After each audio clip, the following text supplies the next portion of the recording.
নমস্কার দর্শক বন্ধুরা, রুটস অ্যান্ড প্যাটেলে সবাইকে স্বাগত জানাই। আজকে আপনাদের কাছে আমি যে রেসিপিটা নিয়ে হাজির হয়েছি, শাকনাশুটি কাঁচকলা বড়ি আলুর রেসিপি। আপনাদের যদি আমার ভিডিও ভালো লাগে তাহলে অবশ্যই লাইক, কমেন্ট, শেয়ার করতে ভুলবেন না। সাবস্ক্রাইব করার সময় বেল নোটিফিকেশানটা ক্লিক করে নেবেন, তাহলে আমার রান্নার নতুন নতুন আপডেট সবার আগে আপনাদের কাছে পৌঁছে যাবে। তাহলে চলো শুরু করা যাক। এখানে আমি টমেটো কুচি নিয়েছি, শাকনাশুটি, আলু একটা আলু নিয়েছি, আর কাঁচকলাকে লম্বা করে কেটে লবণ হলুদ জলে চোবড়ে রেখেছি, আর দুটো কাঁচা লঙ্কা আর একটু আদা নিয়ে নিয়েছি। এরপর একটা পাত্রে আমরা একটু হলুদ গুঁড়ো, কাশ্মীরি রেড চিলি পাউডার, ধনে গুঁড়ো আর জিরে গুঁড়ো দিয়ে জল অ্যাড করে দেব, আর ভালো করে এই মশলাটা আমরা মিশিয়ে নেব। আমার খুব ভালো করে মেশানো হয়ে গেছে। এরপর আমি আরেকটি পাত্রে এখানে বেসন নিয়ে নেব, তার সাথে একটু লবণ, কালো জিরে আর হলুদ গুঁড়ো অ্যাড করে এর মধ্যে একটু একটু জল দিয়ে ভালো করে বেসনটা আমরা মিশিয়ে নেব। বেসনটা খুব পাতলা করব না, যেভাবে আমরা বড়ি তৈরি করি সেভাবে বেসনটাকে আমরা ভালো করে ফাটিয়ে নেব। আপনারা চাইলেন হাতের সাহায্য করতে পারেন। এভাবে বেসনটাকে আমাদেরকে করে নিতে হবে। এরপর গ্যাসে একটা কড়াই চাপিয়ে নিয়েছি, তার মধ্যে এক এক করে বড়িগুলো আমরা ছেড়ে দেব। বড়িগুলো আমাদেরকে এভাবে কম আঁচে করে নিতে হবে। বড়ি আমার দেওয়া হয়ে গেছে। এরপর বড়িটা আরেক সাইডটা আমরাও খুব ভালো করে লাল লাল করে আমরা ভেজে নেব। আমার বড়িটা খুব ভালো করে ভাজা হয়ে গেছে। এরপর আমি একটা পাত্রে সবটা তুলে নেব।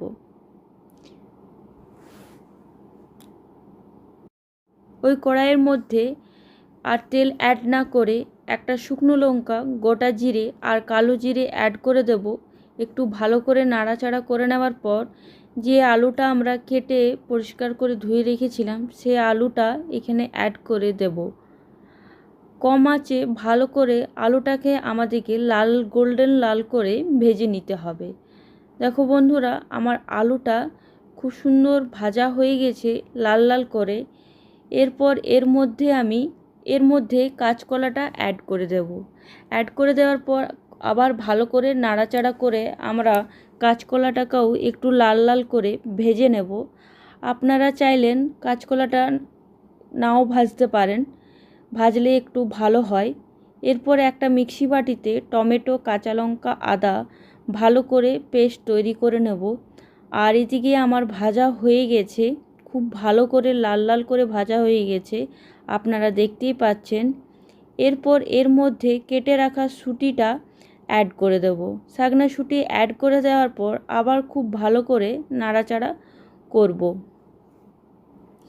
লো মিডিয়ামে নাড়াচাড়া করে নেওয়ার পর এখানে যে পেস্টটা আমরা তৈরি করে রেখেছিলাম সেই পেস্টটা অ্যাড করে দেব, আর মিক্সি বাটিতে একটু জল দিয়ে ভালো করে ধুয়ে সেটাও এখানে অ্যাড করে আবার বেশ খানিক সময় ধরে নাড়াচাড়া করব।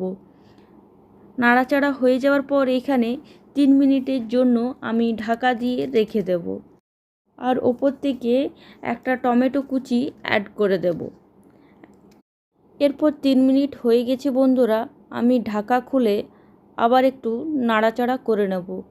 মশলাটাকে খুব ভালো করে আমাদেরকে কষিয়ে নিতে হবে। আমার খুব ভালো করে নাড়াচাড়া হয়ে গেছে।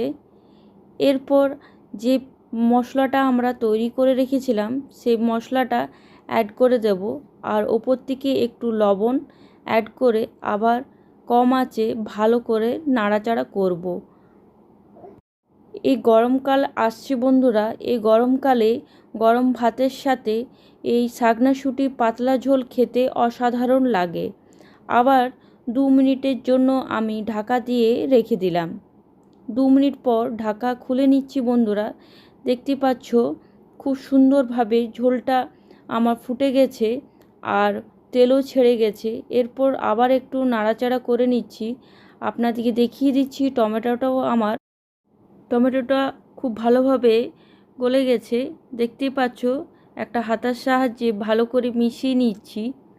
এরপর আমার মশলা খুব ভালো করে কষানো হয়ে গেছে। এরপর আমি এখানে গরম জল অ্যাড করে দেবো। বন্ধুরা, আপনারাও চাইলে গরম জলেই অ্যাড করবেন, ঠান্ডা জলটা অ্যাভয়েড করাটাই ভালো, তাহলে তরকারির স্বাদ খুব ভালো হয়। আবার একটু নাড়াচাড়া করে নিচ্ছি ভালো করে। আমার খুব ভালো করে নাড়াচাড়া হয়ে গেছে, ঝোলটাও খুব ভালো করে ফুটে গেছে। এর মধ্যে বড়িটা অ্যাড করব। আপনারা জলটা একটু বেশিই দেবেন, যেহেতু বড়িটা দেওয়াতে ঝোলটা একটু টানবে, তাই জলটা একটু বেশি দেবেন। এরপর ওপর থেকে ধনেপাতা কুচি অ্যাড করে দেব। আপনারা চাইলেন ধনেপাতা কুচিটা বাদ দিতে পারেন। এরপর আবার একটু নাড়াচাড়া করে নিচ্ছি। আপনাদেরকে দেখিয়ে দিচ্ছি আমার আলুটা খুব ভালো করে সেদ্ধ হয়ে গেছে, আর তার সাথে কাঁচকলাটাও সেদ্ধ হয়ে গেছে। তা এরপর আমরা একটা পাত্রে নামিয়ে নেব, তাহলে আমাদের রেডি পাতলা শাকনাশুটি কাঁচকলা রেসিপি।